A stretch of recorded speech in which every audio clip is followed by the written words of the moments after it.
This time, let's discuss the early approaches to second language acquisition. We will start off with contrastive analysis, or CA.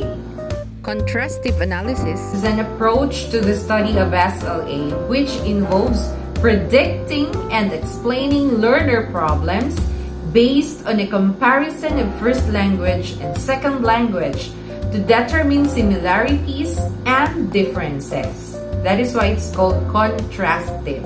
Because in this analysis, there will be a comparison and contrast of the first language and the second language. It was heavily influenced by theories which were dominant in linguistics and psychology within the United States of America through the 1940s and 1950s. So the words structuralism and behaviorism will be very important in discussing this.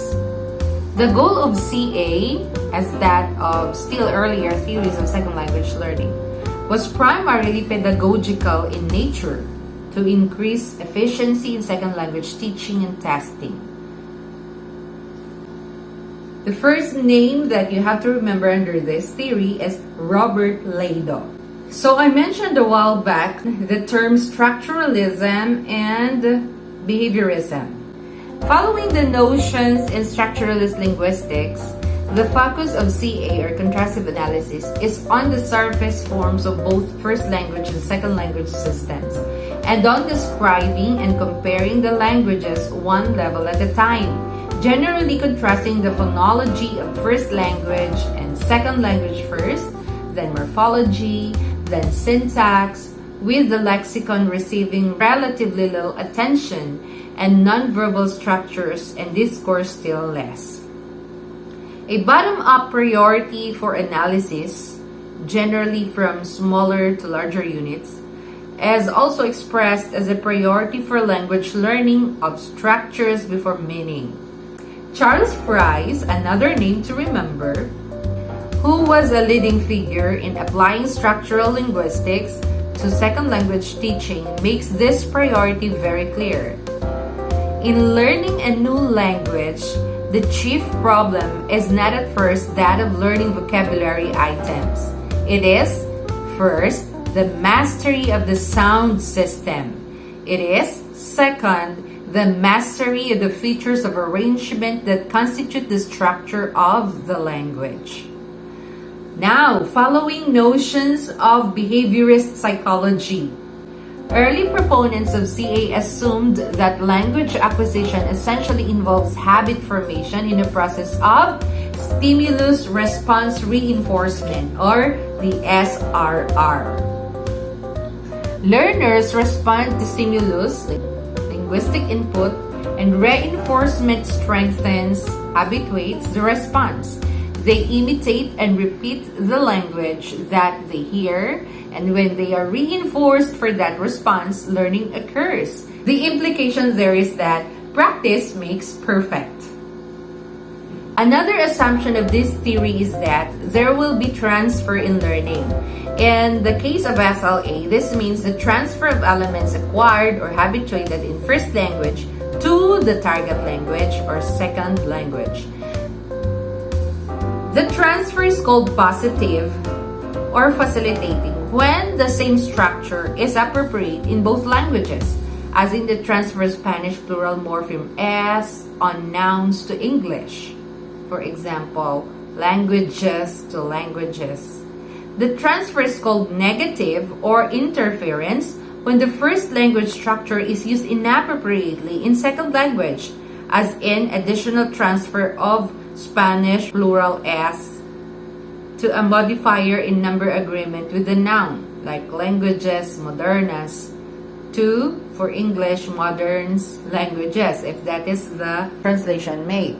The process of CA involves describing first language and second language at each level, analyzing roughly comparable segments of the language for elements which are likely to cause problems for learners. This information provides a rationale for constructing language lessons that focus on structures which are predicted to most need attention and practice. and for sequencing the second language structures in order of difficulty. Now, to summarize Lado's work or Lado's position regarding this. The easiest second language structures, and presumably first acquired, are those which exist in first language with the same form, meaning, and distribution, and are thus available for positive transfer. Any structure in second languages has a form not occurring in first language needs to be learned, but this is not likely to be very difficult if it has the same meaning and distribution as an equivalent in first language. Among the most difficult are structures where there is partial overlap but not equivalence in form, meaning, and distribution, and these are most likely to cause interference. While CA highlighted potential learning problems, behaviorist learning theory attributed variable success by second language learners in part to the nature of relationships between first language and second language, and thus to the potential for negative versus positive transfer. But most importantly, to circumstances of learning which promote poor versus good habit formation. Fry's related second language accuracy in English to the priorities he set for learning. One can achieve more fluency in a foreign language too soon. Such students with fluency in vocabulary but with no basic control of either the sound system or the structure are almost without exception hopeless so far as ever achieving a satisfactory control of English is concerned. The CA approach of the 1940s and 1960s was not adequate for the study of SLA in part because the behaviorist learning theory to which it is tied cannot explain the logical problem of language learning. Another problem was that CA analysis were not always validated by evidence from actual learner errors. Many of the second language problems which CA predicts do not actually emerge. CA does not account for many learner errors and much predicted positive transfer does not materialize. A major limitation in application to teaching has been that instructional materials produced according to this approach are language-specific and unsuitable for use with speakers of different native languages. Still, CA stimulated the preparation of hundreds of comparative grammars, and its analytic procedures have been usefully applied to descriptive studies and to translation, including computer translation. Another approach to discuss is the error analysis or EA. Error analysis is the first approach to the study of SLA, which includes internal focus on learners' creative ability to construct language. It is based on the description and analysis of actual learner errors in second language, rather than on idealized linguistic structures attributed to native speakers of L1 and L2, just like what was mentioned in CA. EA largely augmented or replaced CA by the early 1970s because of the following developments. 1. Predictions made by CA did not always materialize in actual learning errors. More importantly, perhaps many real learner errors could not be attributed to transfer from L1 to L2. Number 2, as linguistic theory changed, the exclusive focus on surface-level forms and patterns by structural linguists shifted to concern for underlying rules. 3, the behaviorist assumption that habit formation accounts for language acquisition was seriously questioned by many linguists and psychologists. There was a shift to mentalism in explanations of language acquisition, which emphasis on the innate capacity of the language learner rather than external influences. 4. The study of SLA was no longer motivated strongly by teaching concerns as it has been for CA. Second language learning came to be thought of as independent of second language teaching to some extent, and researchers began to separate issue and SLA from pedagogical concerns. Learning processes became an important focus for study in their own right. The shift in primary focus from surface forms and patterns to underlying rules, and the parallel shift in efforts to explain acquisition from behaviorism to mentalism are attributable in large part to the revolution of linguistics, which resulted from Noam Chomsky. That's another important name to remember, Noam Chomsky. Introduction of transformational generative grammar, or TG. Chomsky claimed that languages have only a relatively small number of essential rules, which account for their basic sentence structures, plus a limited set of transformational rules which allow these basic sentences to be modified by deletions, additions, substitutions, and changes in word order. The finite number of basic rules and transformations in any language accounts for an infinite number of possible grammatical utterances. Knowing a language was seen as a matter of knowing these rules rather than memorizing surface structures. Since speakers of a language can understand and produce millions of sentences they have never heard before, they cannot merely be imitating what they have heard others say, but must be applying these underlying rules to create novel constructions. Language thus came to be understood as rule-governed behavior. Under the influence from linguistics and related development in psychology, the study of first language acquisition adopted notions that inner forces interacting with the environment drive learning, and that the child is an active and creative participant in the process rather than a passive recipient of language stimuli. Structures of child language production began to be described and analyzed as grammatical systems in their own right, rather than in terms of how they are deficient in comparison to adult norms. That's according to Miller in 1964 and McNeill in 1966. Similar notions began to be applied to the study of second language learning at about the same time, in part to address the issue of how first language and second language acquisition processes might be the same or different. Corder in 1967 published an article on the significance of learner errors, which calls on applied linguists to focus on second language learners' errors not as bad habits, to be eradicated but as sources of insight into the learning processes. So he claimed that errors provide evidence of the system of language which a learner is using at any particular point in the course of second language development, and of the strategies or procedures the learner is using in his discovery of language. In a sense, errors are windows into the language learner's mind. In this approach, learner language is viewed as a target of analysis which is potentially independent of L1 or L2, and the state of learner knowledge is seen as transitional competence on the path of SLA. Further, he claimed that the making of errors is significant because it is part of the learning process itself.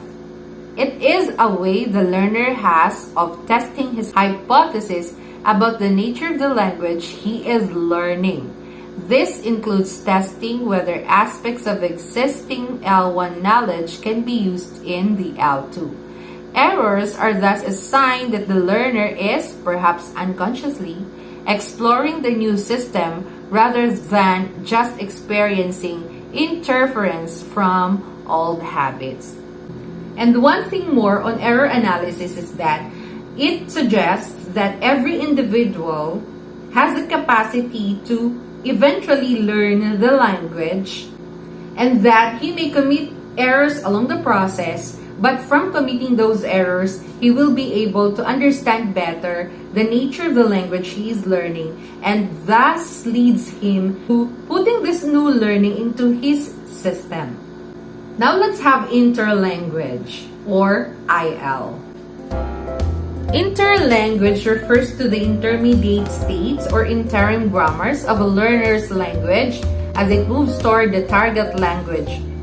As in EA, or error analysis, and first language studies of the 1960s and 1970s, Saville-Troike and others taking this approach considered the development of the IL to be a creative process driven by inner forces in interaction with environmental factors and influenced both by the first language and by input from the target language. While influence from first language and second language systems in a learner's IL is clearly recognized, emphasis is on the IL itself as a third language system in its own right, which differs from both first language and second language during the course of its development. An IL has the following characteristics. First one, systematic. At any particular point or stage of development, the IL is governed by rules which constitute the learner's internal grammar. These rules are discoverable by analyzing the language that is used by the learner at that time, that he or she can produce and interpret correctly, as well as errors that are made. Second one is dynamic.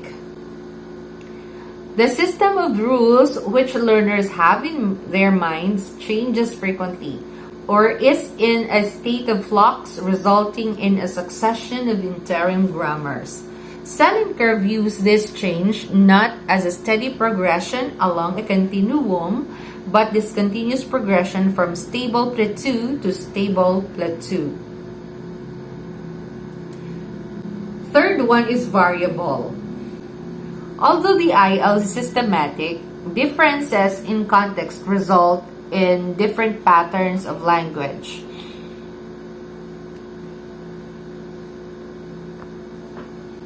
Next one is reduced system, both in form and function. The characteristic of reduced form refers to the less complex grammatical structures that typically occur in an IL compared to the target language. For example, omission of inflections such as the past tense suffix in English. The characteristic of reduced function refers to the smaller range of communicative needs typically served by an IL, especially if the learner is still in contact with members of the L1 speech community. So Saville-Troike stresses that there are differences between IL development in SLA and L1 acquisition by children, including different cognitive processes involved. So we have language transfer from L1 to L2, transfer of learning or how the L2 is taught, strategies of second language learning or how learners approach the second language materials, and the task of second language learning. Strategies of second language communication or ways that learners try to communicate with others in the L2, overgeneralization of the target language linguistic material in which L2 rules that are learned are applied too broadly. Overgeneralizations include some of the intralingual or developmental errors. The issue on fossilization is also discussed under this approach. Also, unlike L1 acquisition, is the strong likelihood of fossilization for L2 learners, the probability that they will see their IL development in some respects before they reach target language norms, in spite of continuing L2 input and passage of time. This phenomenon relates to age of learning, with older L2 learners more likely to fossilize than younger ones, but also the factors of social identity and communicative need. Such factors are at the core of discussions concerning the basic questions why some learners are more successful than others. Relative success can be defined in this approach as the level of IL development reached before learning stops. Identification of fossilization or cessation of IL development before reaching target language norms is even more controversial, though primarily for social and political rather than linguistic reasons. Should individuals be considered fossilized in L2 development because they retain a foreign accent? There may even be an advantage in retaining a non-native accent, since sounding native may be misinterpreted by native speakers as implying corresponding native social and cultural knowledge.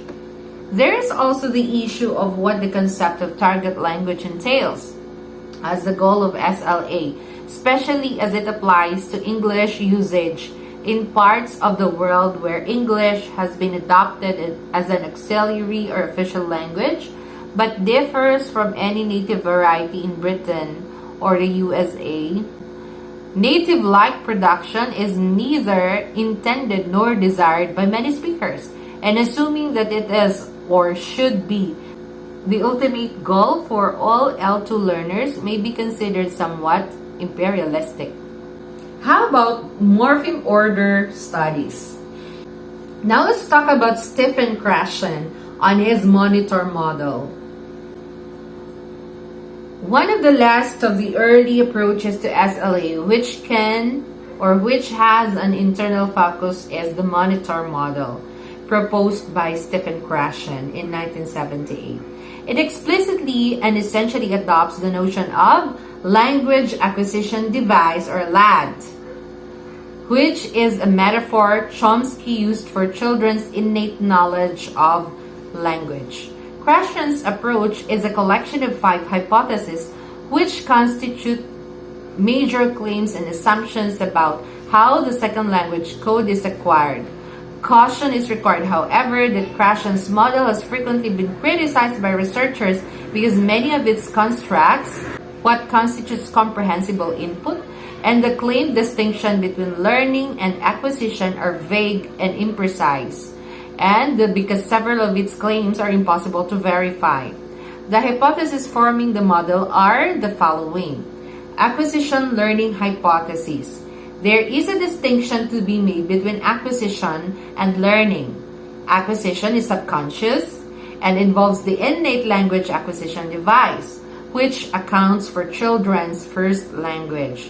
Learning is conscious and is exemplified by the second language learning, which takes place in many classroom contexts. The next one is monitor hypothesis. What is learned is available only as a monitor for purpose of editing or making changes in what has already been produced. And the next one is natural order hypothesis. We acquire the rules of language in a predictable order. And the input hypothesis. Language acquisition takes place because there is comprehensible input if input is understood, and if there is enough of it, the necessary grammar is automatically provided. And the last one is the affective filter hypothesis. Input may not be processed if the affective filter is up, if conscious learning is taking place and or individuals are inhibited. Krashen's model had a major influence on language teaching in USA in the 1980s and 90s, including avoidance of the explicit teaching of grammar in many hundreds of classrooms. The pendulum has since begun to swing back in the opposite direction, with formal grammar teaching increasingly being introduced, especially with adults who are able to benefit from and may even need an explicit explanation of grammatical structure. Now, continuing what Chomsky has introduced, we have universal grammar, or UG. Two concepts in particular have been of central importance in UG. One, what needs to be accounted for in language acquisition is linguistic competence, or speaker or hearer's underlying knowledge of language. This is distinguished from linguistic performance or speaker-hearer's actual use of language in specific instances. And the second one, such knowledge of language goes beyond what could be learned from the input people receive. This is the logical problem of language learning, or the poverty of the stimulus argument. Chomsky and his followers argued that children come to the task of acquiring a specific language already possessing general knowledge of what all languages have in common, including constraints on how any natural language can be structured. This innate knowledge is in what Chomsky calls the language faculty, which is a component of the human mind physically represented in the brain and part of the biological endowment of the species. What all languages have in common is universal grammar. Until the late 1970s, followers of this approach assumed that the language acquisition task involves children's introduction of a system of rules for particular languages from the input they receive, guided by UG. Since around 1980, the construct called universal grammar has been conceptualized as a set of principles which are properties of all languages in the world. Some of these principles contain parameters or points where there is a limited choice of settings depending on which specific language is involved. Because knowledge of principles and parameters is postulated to be innate, children are assumed to be able to interpret and unconsciously analyze the input they receive and construct the appropriate first language grammar. Children who are learning first language receive input that lets them know that English generally has a head initial parameter setting. This is because they hear sentences with the following word order: John kicked the ball. While the primary focus of UG theory and research remains on syntax, attention to linguistic interfaces greatly enhances the importance accorded different types of meaning: lexical, grammatical, semantic, and pragmatic or discourse. This approach continues Chomsky's early claim that the language faculty is modular, with separate components for syntax, phonology, semantics, etc., and elaborates on his principles and parameters model, where the core computational system or syntax has to relate to the output of phonological and semantic modules. Lexical meaning resides in the words that are stored in our mental dictionaries. When we learn an additional language, some of the words that we acquire are equivalent in meaning to words that we know in our L1, but many are not translation equivalents. The next videos will cover the functional approaches in second language acquisition.